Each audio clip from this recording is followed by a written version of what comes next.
Seigneur, témoigner que tu es l'alpha dans ces lieux. Nous voulons témoigner, Seigneur Jésus, que tu es l'oméga dans ces lieux. C'est pourquoi, une fois de plus, Seigneur, reçois toute la gloire qui t'est due. Reçois toute la magnificence qui t'est due. Reçois tout l'honneur qui t'est dû. Parce que tu es un Dieu rempli d'amour. Tu es un Dieu rempli de compassion. Tu es un Dieu rempli de grâce. C'est pour cela, une fois de plus ce soir, tout ton peuple ici présent ce soir élève, Seigneur, des cris de joie. Parce que nous avons été. Acclamons-nous, Seigneur. Merci Jésus. Amen. Vous asseoir. Merci Jésus. Sois béni, Seigneur.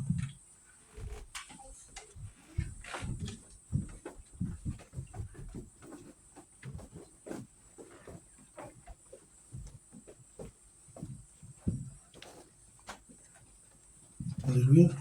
Shalom pour de Dieu. Il est merveilleux notre Seigneur. Amen.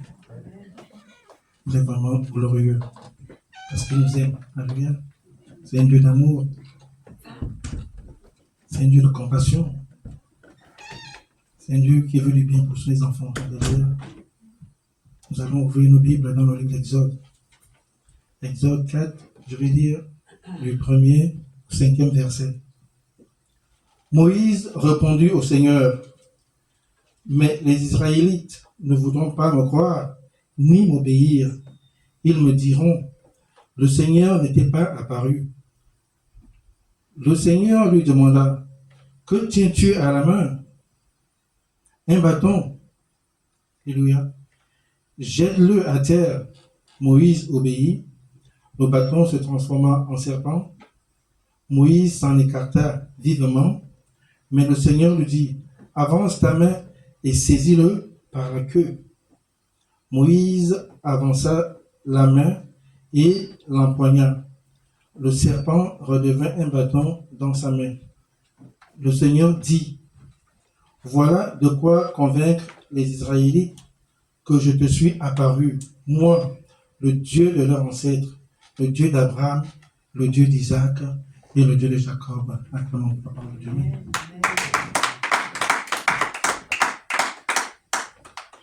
Alléluia. Les projets de Dieu n'ont pas changé. Le plan de Dieu n'a pas changé. Alléluia. Dieu demeure souverain dans sa vision. Dieu demeure souverain dans son plan. Depuis la déchéance de l'homme, le plan de Dieu est net, clair et précis. Alléluia. Celui de racheter l'humanité. Le salut de l'humanité reste jusqu'au jour d'aujourd'hui la préoccupation première de notre Dieu. Et nous allons voir ce soir que Moïse s'est retrouvé face à son appel. Alléluia. Moïse s'est retrouvé face à son appel par rapport à sa vie, par rapport à sa manière d'être. Alléluia. Vu qu'il s'est retrouvé loin de la face du Seigneur. Parce que dans la parole de Dieu, Moïse était en train de paître le troupeau de son beau-père qu'on appelle Jéthro. Et c'est pendant son service, pendant son activité professionnelle, que Moïse a eu la grâce de rencontrer le Seigneur. Alléluia. Donc Dieu s'est révélé à Moïse ou au buisson ardent. Alléluia. C'était là le début de l'appel de Moïse. Ce soir, effectivement, le Seigneur te dit, ok, je t'ai donné quelque part un rendez-vous. Alléluia. Chacun de nous a un appel dans sa vie. Chacun de nous est appelé à faire la volonté de Dieu selon ce que Dieu a prédestiné. Alléluia. Donc vraiment, je bénis le Seigneur parce que Moïse, se retrouvant dans une situation où il rencontre le Dieu glorieux, il rencontre le Dieu extraordinaire, le Dieu tout-puissant. Et le Seigneur va, au travers de cette rencontre, lui assigner une mission claire, celle du salut de son peuple. C'est de la délivrance du peuple d'Israël qui était captif en Égypte.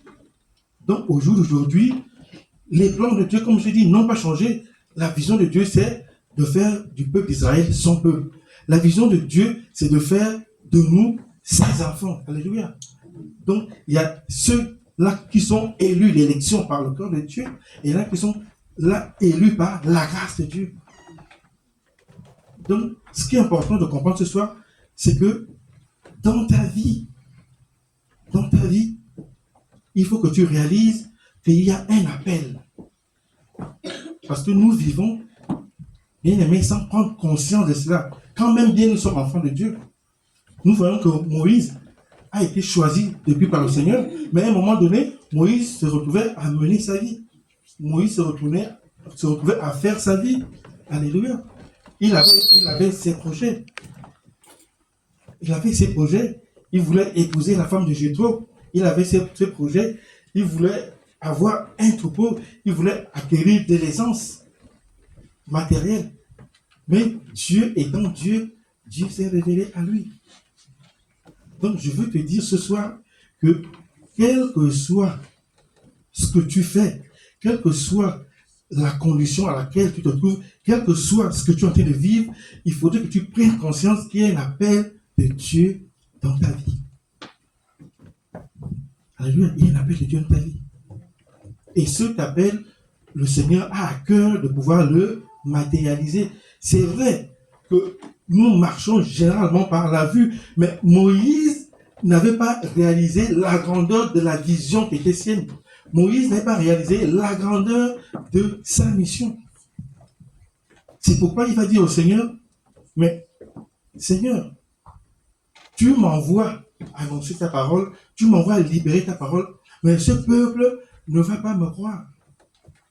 C'est un peu ce qui nous arrive au jour d'aujourd'hui, c'est-à-dire dans notre marche chrétienne, dans notre vie chrétienne, parfois ça nous arrive d'avoir des moments de doute, des moments d'incrédulité où nous voulons voir vraiment le Seigneur à l'œuvre. Bien aimé, l'appel, c'est l'appel de Dieu. Et ça, Moïse n'avait pas compris. Moïse ne savait pas que quand Dieu l'envoie, ce n'était pas le problème de Moïse, ce n'était pas l'histoire de Moïse, c'était le problème de Dieu. La vision était la vision de Dieu, fût-elle grande. C'est un peu ce qui se passe aujourd'hui.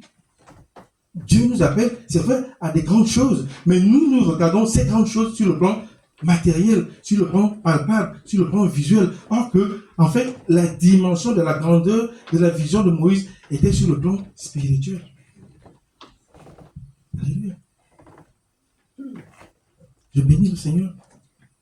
Et voici, Moïse dira au Seigneur, mais Seigneur, mais ok, tu m'as choisi, mais comment est-ce qu'ils sauront, comment est-ce qu'ils croiront que c'est toi qui m'as envoyé? Alléluia. Et le Seigneur, j'aime notre Dieu parce qu'il a des solutions simples. Il a des résolutions très simples. Alors le Seigneur va demander à Moïse, qu'est-ce que tu tiens dans ta main? Alléluia. Qu'est-ce que tu tiens dans ta main? Et Moïse va simplement lui répondre, un bâton. Alléluia. Un bâton. Un bâton. Et pour le Seigneur, ce bâton était suffisant. Pour le Seigneur, ce bâton, au travers de ce bâton, toute sa gloire, toute sa puissance allait se manifester. Et c'est pourquoi il a dit à Moïse, jette-le par terre. Moïse a jeté le bâton par terre, il a vu la gloire de Dieu se manifester. Alléluia. Au verset 3, Moïse a fui. Gloire à Dieu. Moïse a fui, mais le Seigneur dit, Moïse, non, vas-y. Va reprendre le serpent, attrape-le par la queue. Moïse est parti, il a rattrapé le serpent par la queue, le serpent est redevenu un bâton. Alléluia. Et le Seigneur lui dira au verset 5, voilà de quoi convainc les Israélites que je te suis apparu, moi, le Dieu de leurs ancêtres, le Dieu d'Abraham, le Dieu d'Isaac, le Dieu de Jacob. Ce soir, je veux que vous compreniez qu'il est question de la puissance de la parole de Dieu. Alléluia. Le problème, ce n'était pas le bâton, le problème, c'était la parole. Moïse avait ce bâton de berger. Nous tous, nous savons que au Moyen-Orient, à l'époque, tous les bergers, la majorité des bergers avaient un bâton. Alléluia. Mais ce bâton, Moïse n'avait pas réalisé que ça avait une ampleur. Moïse n'a pas réalisé que ce bâton était important jusqu'à ce qu'il croise le Seigneur Jésus. C'est la même chose. Mais nous avons un bâton entre les mains. Tu as un bâton, j'ai un bâton entre les mains. Nous avons un bâton. Nous avons un bâton entre les mains. Et le Seigneur veut se servir de ce bâton. Dieu se sert des choses viles, des choses que nous pensons, nous estimons viles, des choses que nous pensons, nous estimons inutiles. En fait, le miracle dans ta vie ne viendra pas de l'extérieur. Le miracle dans ta vie viendra de l'intérieur, de ce que tu possèdes, de ce que tu as. J'aime la question. Moïse va demander, Dieu va demander à Moïse, qu'est-ce que tu as? Moïse pensait que le Seigneur allait peut-être faire ça. C'est pas moi, faire tomber la foudre du ciel, ou le Seigneur allait faire descendre un ange. Je lui dis, bon, voici Moïse, voici cet ange-là va t'accompagner et c'est lui qui fera tous les miracles. Non, bien aimé. Nous, enfants de Dieu, nous devons comprendre que la volonté de Dieu se fera toujours au travers de notre vie. Je ne répéterai jamais assez que nous sommes partenaires de l'évangile avec Jésus. Dieu a toujours utilisé des hommes. Ok, vous allez me dire, mais il y a des anges. Oui, Dieu a utilisé des anges pour pouvoir nous apporter des révélations. Mais lorsqu'il s'agit de faire l'œuvre à laquelle Dieu suscite dans la vie de chacun de nous, c'est toi et moi. Donc les anges sont à notre service. Ce soir, le Seigneur dit, ok, il est temps que tu utilises le bâton que tu as entre les mains. Amen. Il est temps. La nuit est avancée, les jours avancent, on va tout voir tout doucement vers la fin des temps, mais tu as un bâton dans la main que tu utilises. Tu attends quoi pour l'utiliser?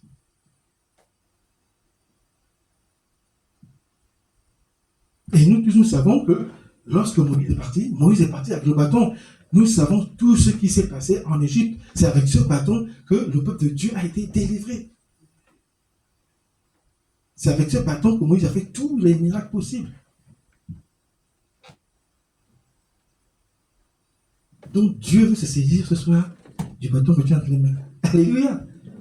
Et ce bâton, c'est ça. La parole. Avec la parole de Dieu, tu vas renverser les forteresses. Avec la parole de Dieu, tu vas totalement, entièrement marcher dans la victoire. Avec la parole de Dieu, tu as fait des miracles. Avec la parole de Dieu, tu as fait des exploits. C'est ce qui s'est passé. Moïse a expérimenté le miracle séance de l'homme. À cause de quoi? À cause de la parole. Donc, lorsque tu vas entrer en profondeur dans la révélation avec la parole de Dieu, tu as besoin simplement de la parole. Mais le tout reste dans la vision. Nous avons une vision horizontale. Oui. Donc Dieu a une vision verticale. Nous pensons que la prospérité de Dieu, où nous saurons que Dieu est avec nous, lorsque nous serons prospères jusqu'à une dimension matérielle inexprimée. Non. La prospérité de Dieu dans ta vie est proportionnelle à la dimension de la vision que Dieu veut faire au travers de toi. C'est ce que Dieu a dit à Moïse. Que tu allais délivrer mon peuple. Mais dans cette délivrance, bien aimé, il devait y avoir une succession de combats, une succession d'épreuves, une succession d'oppositions. Et c'est ça la vie chrétienne. Tu vas y avoir des combats, il y aura des oppositions. Alléluia. Il y aura des gens qui ne voudront pas que tu fasses ta volonté de Dieu. Et Moïse a subi cela. Pharaon a dit non.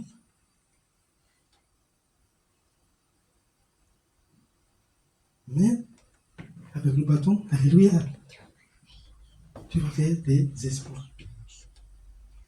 Alléluia. Je bénis le Seigneur par rapport à ce message. Je voulais comprendre, le Seigneur m'a mis à cœur de vous faire comprendre 2 ou 3 choses sur ce message. On va partir au verset pratiquement 3. Alléluia. jette-le à terre. Il ajouta, verset 3, Exode 4, 3. Oui, Exode 4, verset 3. Alléluia. L'Éternel dit, jette-le à terre, et il la jeta par terre, et elle devint un serpent. Moïse fuyait devant le serpent. Alléluia. Donc vous voyez, la première attitude que Moïse a eue par rapport à la révélation de la gloire de Dieu, c'était quoi? C'est la crainte et la peur. Alléluia. Moïse a eu peur. Moïse a craint. Pourquoi? Parce qu'il a réalisé la dimension de la puissance de la parole de Dieu. Et je crois qu'aujourd'hui, nous avons besoin de cela dans l'Église. Nous devons avoir la crainte de la parole. Nous devons avoir peur de pouvoir nous comporter d'une manière indigne par rapport à la parole de Dieu. Alléluia. Tellement la parole de Dieu devient familière avec nous, si bien que nous n'avons plus la crainte. Tellement la parole de Dieu devient pour nous comme si on lisait un livre d'Agatha Christie. Agatha Christie. Alléluia. Alléluia. Donc, où on lisait un roman policier. Et vous allez voir que le peuple de Dieu passe effectivement du temps à réciter des versets bibliques d'une manière normale. Mais or, en fait, il y a une profondeur dans la révélation de cette parole-là. Et quand Moïse a expérimenté cette profondeur, parce que la parole de Dieu t'amène à vivre le miracle. À quel moment?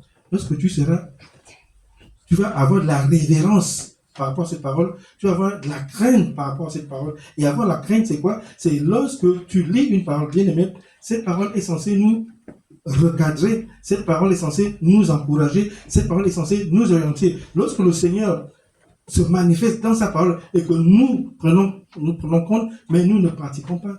Nous avons du mal à expérimenter la profondeur. On va aller dans psaume 33, verset 6. Alléluia. On va revenir, mais je veux qu'on comprenne quelque chose par rapport à la parole de Dieu. Alléluia. C'est merveilleux. Psaume 33, 6. Les cieux ont été faits par la parole de l'Éternel, et toute leur armée par le souffle de sa bouche. Alléluia. Qu'est-ce que le Seigneur dit? Par la puissance de la parole, alléluia, Dieu a réalisé toutes choses. Mais il y a quelque chose que nous devons comprendre là.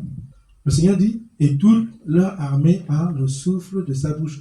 Donc en fait, la parole de Dieu est toujours associée à l'esprit, au souffle. Alléluia. Et quand la parole, le Seigneur dit une parole, la parole va toujours de pair avec l'esprit, avec le Saint-Esprit. C'est un peu comme nous. Là, vous voyez, là je parle. Quand je parle, il y a le souffle qui sort. C'est-à-dire que ce souffle-là symbolise le Saint-Esprit. Donc nous devons comprendre que pour que la parole de Dieu soit puissante dans nos vies, nous devons réaliser qu'elle est toujours associée au Saint-Esprit. Ça veut dire quoi? Ça veut dire que je dois rechercher à être un serviteur, une servante qui marche selon l'Esprit. La lettre tue, mais qu'est-ce qui vivifie? C'est l'Esprit du Seigneur. Donc vraiment, il est important ce soir de comprendre la grandeur de la parole. Il est important ce soir de comprendre la puissance de la parole. Alléluia. Donc, nous voyons que une fois que Moïse a réalisé cela, il a eu peur. Il s'est dit, quelque part, je suis rentré en contact avec le Dieu très haut. Et je bénis le Seigneur parce que Moïse a demandé au Seigneur, mais ok, lorsqu'ils vont me demander ton nom, qu'est-ce que je leur dirai? Le Seigneur dit, dis-le, je suis. Je suis. Donc, il est ce Dieu-là qui va façonner nos vies au moyen de sa parole. Alléluia. On va aller dans Ésaïe. Ésaïe 66, 1 et 2. Donc, vous montrez toujours qu'il est important que nous reconsidérons la parole de Dieu. Il est important que nous ayons crainte de la parole de Dieu. Il est important d'avoir peur de la parole. Je lis. Ainsi parle l'Éternel. Le ciel est mon trône et la terre mon marchepied. Quelle maison pourriez-vous me bâtir et quel lieu me donneriez-vous pour demeure? Verset 2. Toutes ces choses, ma main les a faites et toutes ont reçu l'existence, dit l'Éternel. Voici sur qui je porterai mes regards, sur celui qui souffre et qui a l'esprit abattu, sur celui qui craint ma parole. Voilà. Donc nous voyons, le Seigneur dit, ok, toutes choses ont été faites par la parole. Mais il ne suffit pas de comprendre cela. Le plus important, c'est de réaliser que cette parole, il faut la craindre. Le Seigneur a ses regards sur celui qui craint la parole. Et craindre la parole de Dieu n'est rien d'autre que faire un effort de pouvoir l'appliquer. Faire un effort de pouvoir laisser le Saint-Esprit qui se manifeste derrière la parole changer nos vies, transformer nos vies. Alléluia. Nous allons aller dans le livre de Jean. Jean 12, 47, 48. On va toujours dans la logique de voir ce que le Seigneur attend de nous par rapport à la parole. Alléluia. Jean 12, 47 et 48.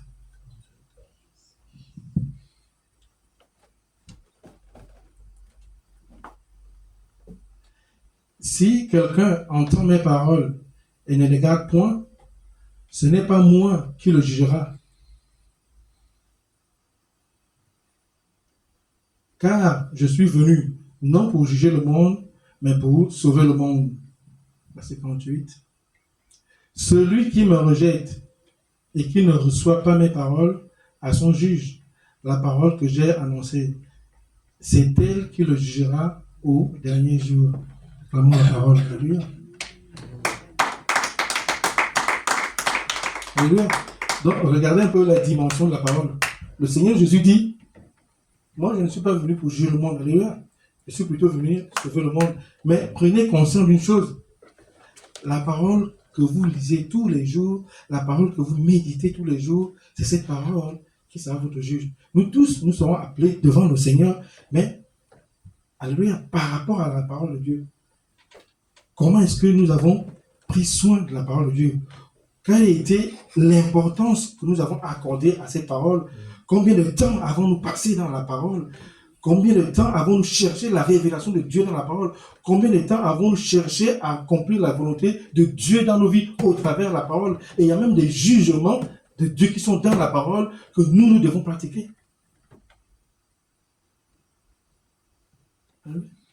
Donc nous voyons que la parole est hyper importante.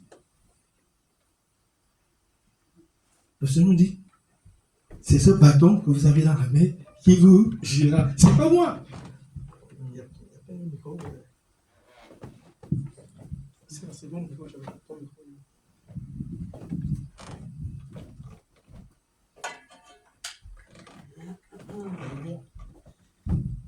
Amen. Vous voyez, le Seigneur nous dit, c'est pas moi. Votre jugement ou vos récompenses seront proportionnelles à la considération que vous avez apportée à ma parole. Et je crois que Dieu nous aime, c'est pourquoi Dieu a dit, cette parole, nous devons la méditer jour et nuit. On va continuer, Jean 14, 23. Jean 14, 23. Il est merveilleux, notre Jésus. Jésus lui répondit, si quelqu'un m'aime, il gardera ma parole, et mon Père l'aimera, nous viendrons à lui et nous ferons notre demeure chez lui. Alléluia. Le Seigneur nous dit quoi? Si vous aimez ma parole, il y a une promesse qui est liée à cela. Le Père et le Fils bien-aimé. Imaginons simplement que j'ai Jésus dans ma vie, j'ai le Père dans ma vie, mais excusez-moi, que peut me faire le monde? Que peut me faire le monde? Bien aimé, je comprends maintenant pourquoi il est écrit dans la parole que mon peuple meurt parce que ça, ils n'ont pas la connaissance de la parole. Et ce que j'ai dit la dernière fois, que si on médite la parole, il y aura certaines prières que nous ne ferons même pas. Parce que là, le Seigneur me dit, ok, si tu es fidèle à la parole, mais le Père est là, le Saint-Esprit est là. Donc, je ferai de ton corps ma demeure. Je vais dire, habiter en toi. Nous ferons notre demeure et comme cela, je vais bâtir mon temple.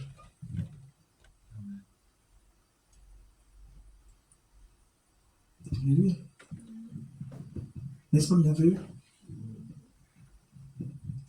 On continue. Donc, nous avons vu que déjà, lorsque Moïse rencontre le Seigneur, la première chose qui s'est manifestée, il a eu la crainte du Seigneur. Alléluia. Et la deuxième chose, au verset 4, je vais lire, Moïse, verset 4.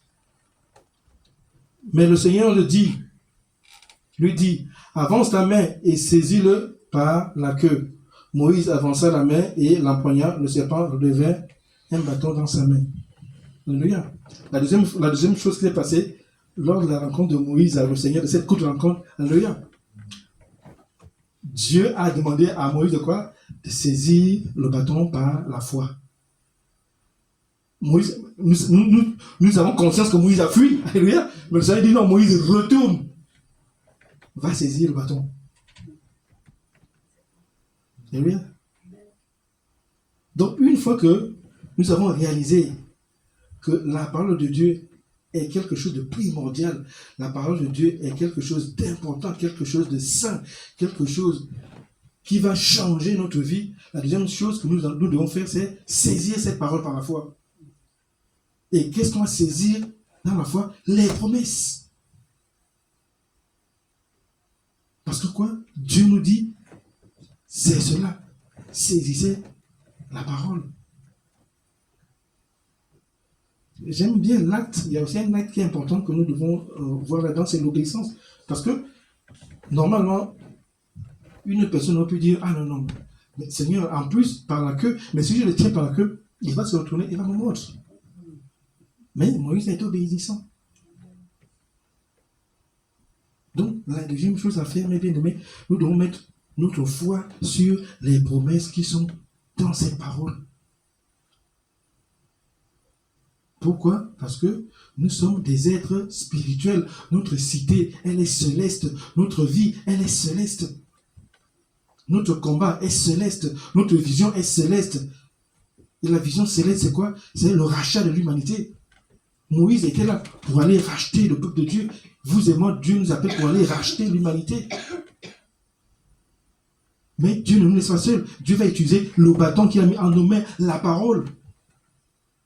Ou alors Dieu peut encore demander, dis-moi, qu'est-ce que tu as en toi? Qu'est-ce que tu as? Parce que, regardez même, lorsque le Seigneur a fait le miracle, après avoir prêché à la foule, ils se sont retrouvés le soir à la montagne. Ils avaient faim.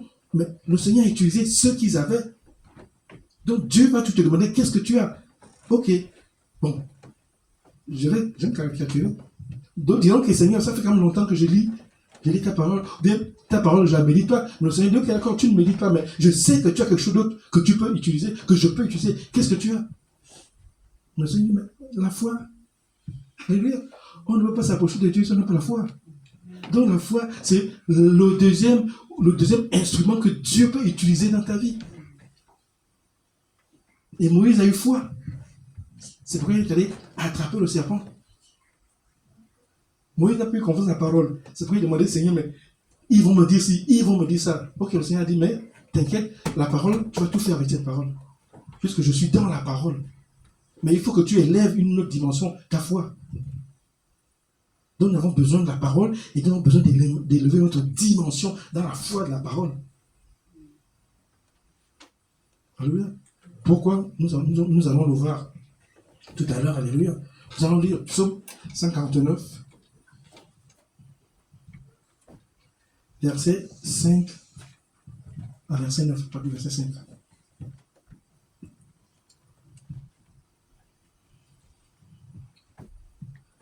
Que les fidèles triomphent dans la gloire, qu'ils poussent des cris de joie sur leurs couches. Que les louanges de Dieu soient dans leur bouche et le glaive à deux tranchants dans leurs mains, pour exercer la vengeance sur les nations, pour châtier les peuples, pour lier leurs rois avec des chaînes et leurs grands avec des ceps de fer, pour exécuter contre eux le jugement qui est écrit. C'est une gloire pour tous ces fidèles, louer l'Éternel. Alléluia. Les fidèles de l'Éternel, c'est qui? C'est toi et moi. Les chrétiens qui recherchent sérieusement la face de Dieu. Alléluia. Mais le Seigneur nous dit quoi? Nous devons exécuter les jugements du Seigneur qui sont où? Écrits où? Dans la parole. Et le Seigneur nous dit un peu plus haut, ces jugements c'est quoi? Il nous donne l'autorité de pouvoir lier, parce que là c'est le verset précédent, c'est le combat spirituel. Dieu te donne l'autorité, Dieu te donne l'influence de pouvoir impacter les nations, de pouvoir impacter ce pays. Il est question de lier les rois. Mais comment je vais lier les rois? En fait, ce n'est pas les rois en tant que tels, c'est les principautés, les dénominations qui influencent la vie de ces personnes-là, de ces autorités-là que Dieu a établies. Donc déjà par rapport à cette révélation de la parole, notre vie de prière doit changer. Ne peut plus être la même parce que ma vie a un impact pour le changement de la nation, pour le changement du pays, pour la propagation de l'évangile. Alléluia. Vous voyez les richesses de la parole? Vous n'êtes pas une personne lambda, vous n'êtes pas une personne vile. Non.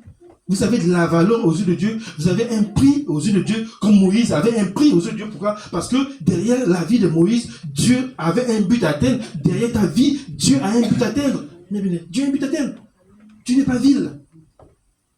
Et tu n'es pas seul. Alléluia. Tu es cette personne que Dieu attend pour changer les décisions dans ce monde.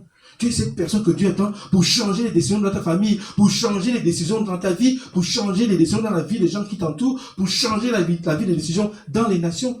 C'est ça, exercer le jugement de Dieu. Nous ne proclamons pas, non, c'est Dieu qui proclame. Dieu dit, bon voilà, je te donne, voici les miracles qui accompagnent ceux qui ont cru, à mon nom. Donc il y a déjà un jugement exercé sur les maladies, un jugement exercé sur les démons, un jugement exercé sur l'oppression. Mais il faut seulement que tu entres, alléluia, dans cette vision.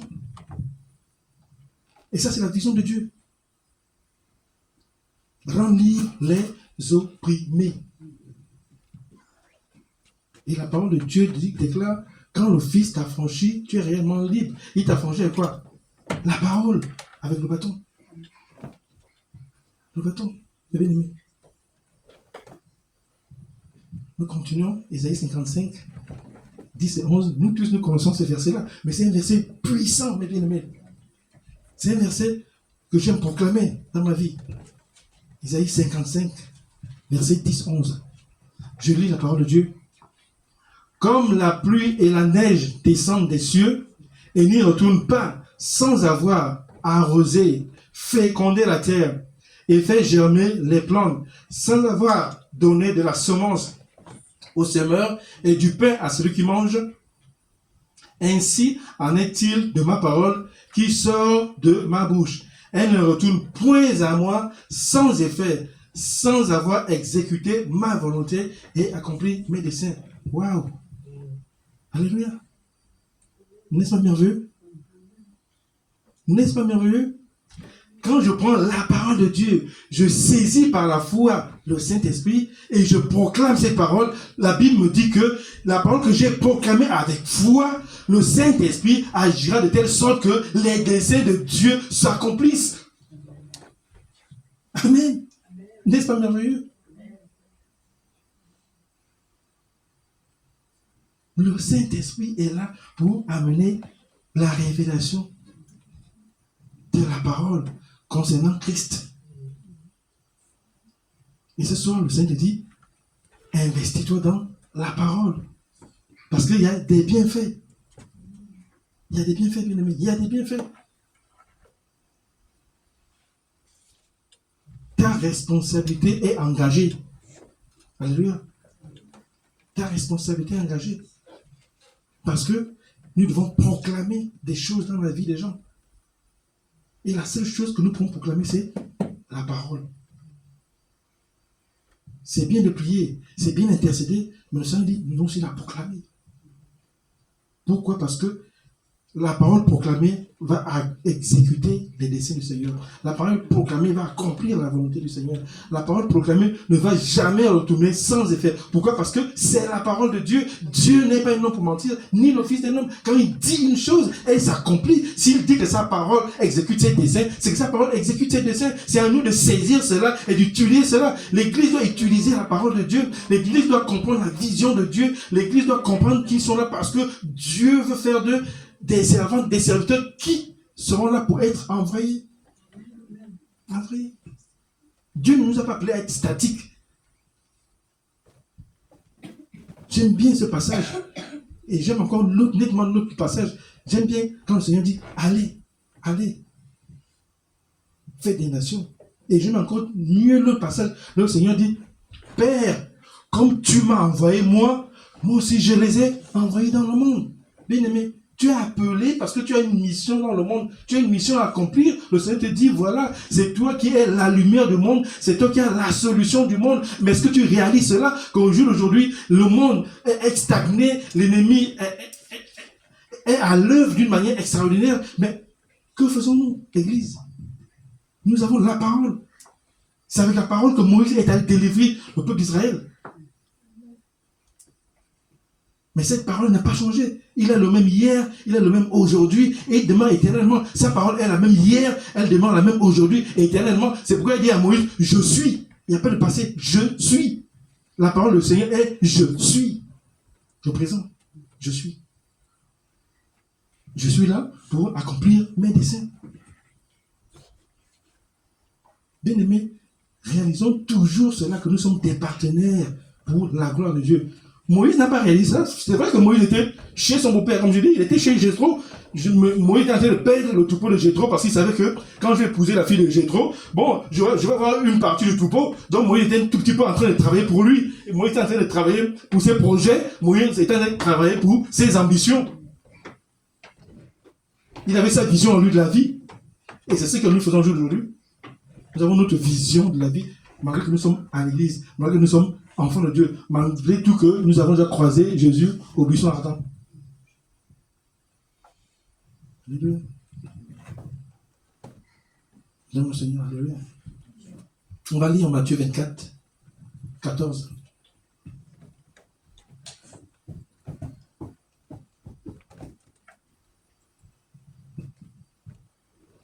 Matthieu 24, 14.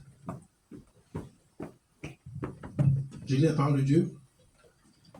Cette bonne nouvelle du royaume sera prêchée dans le monde entier pour servir de témoignage à toutes les nations. Alors viendra la fin. Alléluia. Le Seigneur dit quoi? La bonne nouvelle du royaume sera prêchée dans le monde entier. Qui va prêcher la bonne nouvelle? C'est l'Église. C'est qui l'Église? C'est toi, c'est moi. Ok. Prêcher, c'est quoi? C'est témoigner. Prêcher, c'est quoi? C'est déclarer. Prêcher, c'est quoi? C'est proclamer. Qu'ils sont beaux les pieds de ceux qui annoncent la bonne nouvelle. Donc, cette parole est adressée directement à l'Église. C'est-à-dire que nous sommes des acteurs, nous sommes totalement et entièrement partie prenante, alléluia, dans l'œuvre de la fin du monde. C'est-à-dire que toi et moi, nous sommes décisionnels des choses qui doivent arriver à la fin du monde. Est-ce que nous réalisons cela? Aujourd'hui, il n'est pas question de miracle, il n'est pas question de prophétie, il n'est pas question de je ne sais pas quoi, de prodige, mais il est question de témoigner l'évangile. Et c'est ce qu'il a envoyé Moïse à aller faire, aller témoigner, aller dire à Pharaon, bon ok, stop, il est temps de libérer mon peuple. Il y a des gens qui sont sous l'oppression de l'ennemi.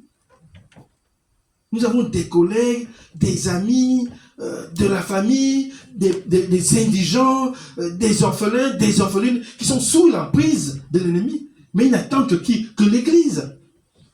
Il faut que l'Église se lève et aille annoncer la nouvelle. Mais nous avons peur. Mais nous voyons que... Qu'est-ce que Dieu a dit à Moïse? Alléluia. Moïse a eu peur. Moïse a eu peur. Mais Dieu te dit, ok, ta peur, au jour d'aujourd'hui, est résorbée dans le fait que quand tu vas commencer à passer du temps dans la parole, tu seras fortifié, tu seras édifié, et tu vas recevoir cet esprit de puissance, de force, qui permet que tu aies la révélation sur Jésus-Christ, le Saint-Esprit. Je me rappelle à l'époque, quand j'avais lu Acte 2, 39, mais ça m'a fait plaisir, parce que à l'époque, je me suis dit, ok, le Saint-Esprit, ça a été pour les disciples, parce que c'était les disciples qui étaient à Jérusalem, c'était eux, le jour de la Pentecôte, c'était pour eux, c'était pas pour nous. Mais Dieu est magnifique. Et quand tu lis un peu plus loin, ça veut dire, la promesse, oui, c'est pour toi, c'est pour tes enfants, c'est pour toutes les personnes en aussi grand nombre que Dieu appellera. J'ai sauté, j'ai dit, donc moi aussi j'ai le droit d'avoir le Saint-Esprit, moi aussi j'ai le droit d'avoir le feu, j'ai le droit d'être baptisé du Saint-Esprit, j'ai le droit de recevoir une flamme de feu, j'ai le droit d'être rempli, j'ai le droit d'aller. Si on parle de la parole ce soir, mais la parole est associée au Saint-Esprit. Vous voyez comment la parole fait du bien?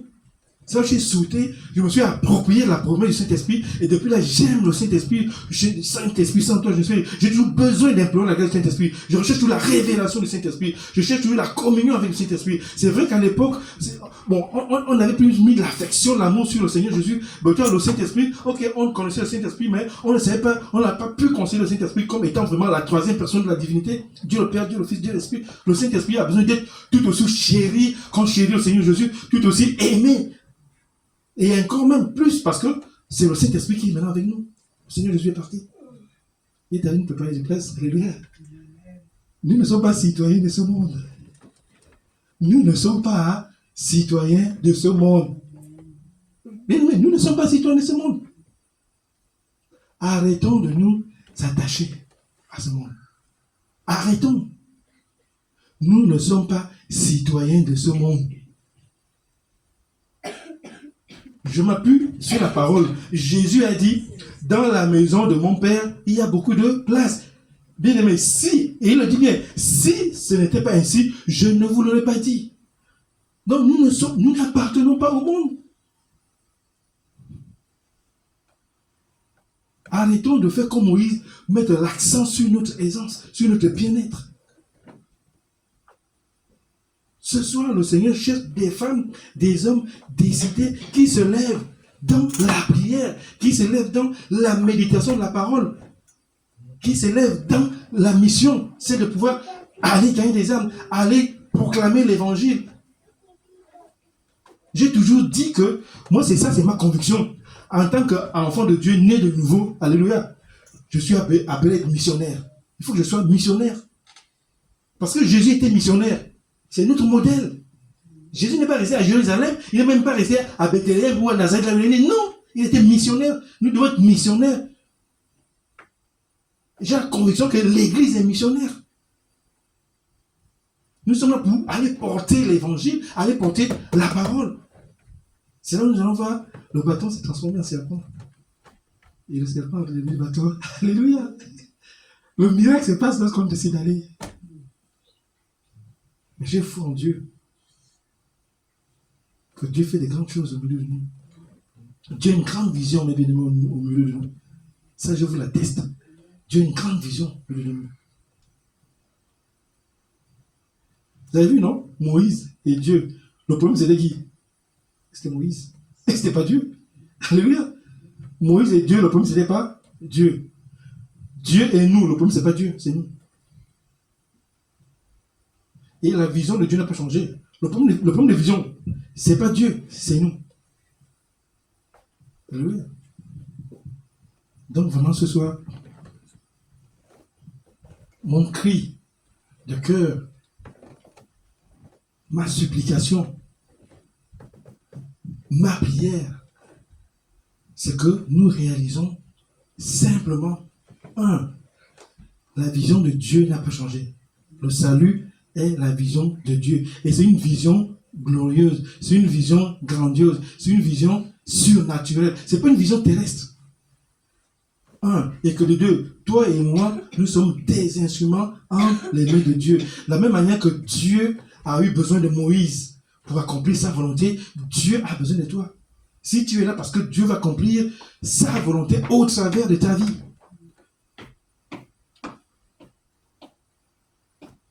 Et la dernière chose, c'est le bâton. Accrochons-nous au bâton. Parce qu'à un moment donné, il va falloir taper le bâton sur la mer rouge pour que la mer s'écarte. Mais pour taper le bâton, il faut avoir la foi. Il faut avoir la foi. Et c'est cette parole-là qui va nous faire grandir en foi. Alléluia. Je bénis le Seigneur. Alléluia. Il est merveilleux. Jésus nous aime. Et le dernier aspect de la rencontre de Dieu avec Moïse, c'est il est allé exercer son autorité. Il est allé auprès de Pharaon, il a exercé son autorité. Et c'est ce qu'on veut dire, le Seigneur nous envoie aller exercer notre autorité. Nous avons la parole, le Seigneur dit, allez maintenant prêcher. Vous avez, tout pouvoir m'a été donné dans les cieux, sur la terre et sous la terre. Ce même pouvoir, le Seigneur nous l'a transmis. Le Seigneur dit, allez, j'ai envoyé Moïse en Égypte, mais vous, je vous envoie où? Dans le monde. Ce soir, le Seigneur t'envoie.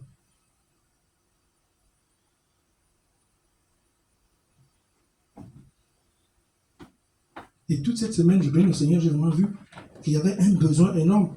Parce que, en fait, le Seigneur m'a fait grâce de pouvoir partager beaucoup l'évangile cette semaine. Et à chaque moment, mais il y avait un besoin profond. La dernière personne à qui je parle de Jésus, elle me dit, je suis né d'une famille musulmane. Bon, mon ami, celle que je côtoie, est catholique. Bon, moi, je ne sais même pas. Je ne sais pas ce qu'il faut faire. Vous voyez? Donc, il y a des gens, au jour d'aujourd'hui, qui cherchent Dieu. Mais imaginez que j'aurais fermé la bouche là.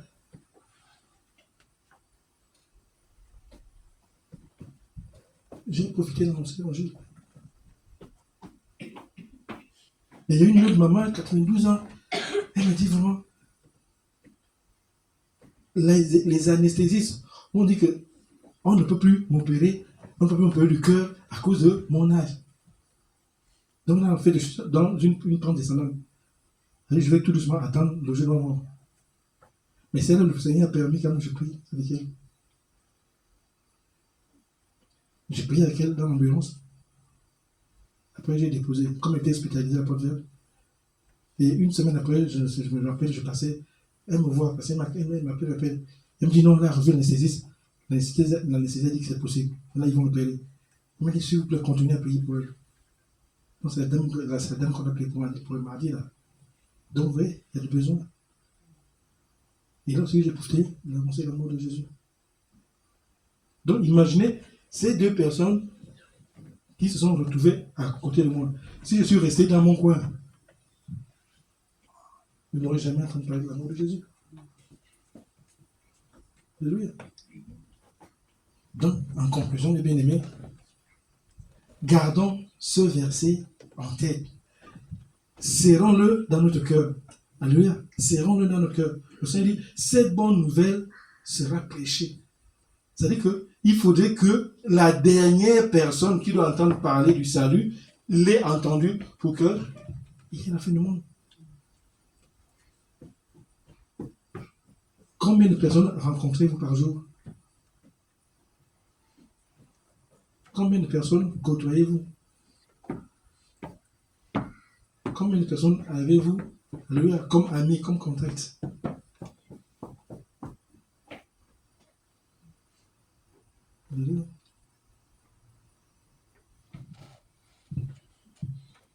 Donc, pour conclure, c'est ça. Chacun de nous doit réaliser Chrétien instrument entre les mains du Seigneur. Alléluia. Lèvons-nous, je prie. Merci Seigneur Jésus. Oh, gloire et louange. Seigneur, je veux te bénir ce soir. Je veux te rendre grâce, t'élever, te magnifier. Merci parce que tu nous as fait grâce une fois de plus, Seigneur, de pouvoir écouter ta parole. Seigneur, ma supplication ce soir, ma prière, Seigneur, ce soir, c'est pour l'état de nos cœurs, Seigneur. Père, donne-nous vraiment à serrer ta parole dans nos cœurs. Donne-nous vraiment, Seigneur, à méditer ta parole. Seigneur, dispose des temps d'une manière favorable.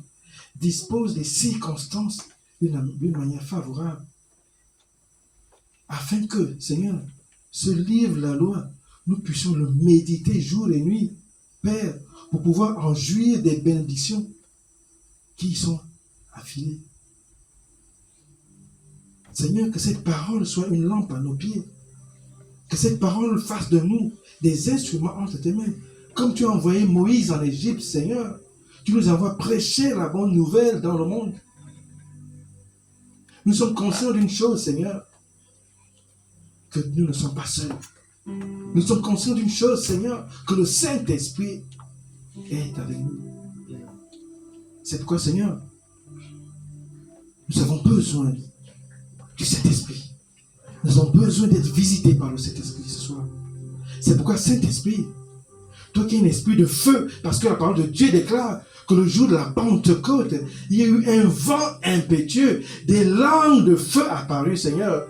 Et les langues de feu se séparèrent sur chacun de tes disciples, Seigneur. Une langue de feu fut posée. Et ma prière, Seigneur, ce soir, est que tu poses tes langues de feu maintenant sur la vie de tous tes enfants qui sont ici ce soir, afin de pouvoir enflammer leur vie de prière, afin de pouvoir enflammer leur vie de méditation de la parole, afin de pouvoir enflammer leur vie, Seigneur, de service, afin de pouvoir enflammer leur appel.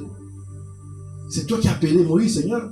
Et tu as montré à Moïse les signes, les miracles qui devaient accompagner sa mission. Seigneur, c'est toi qui nous envoies dans le monde annoncer ton évangile. Maintenant, je prie, Seigneur, conformément à ta parole, tu as dit, voici les signes qui accompagneront ceux qui auront cru. À mon nom, Seigneur, ils chasseront des démons. À mon nom, Seigneur, s'ils boivent quelques breuvages empoisonnés, cela ne leur sera fait aucun mal.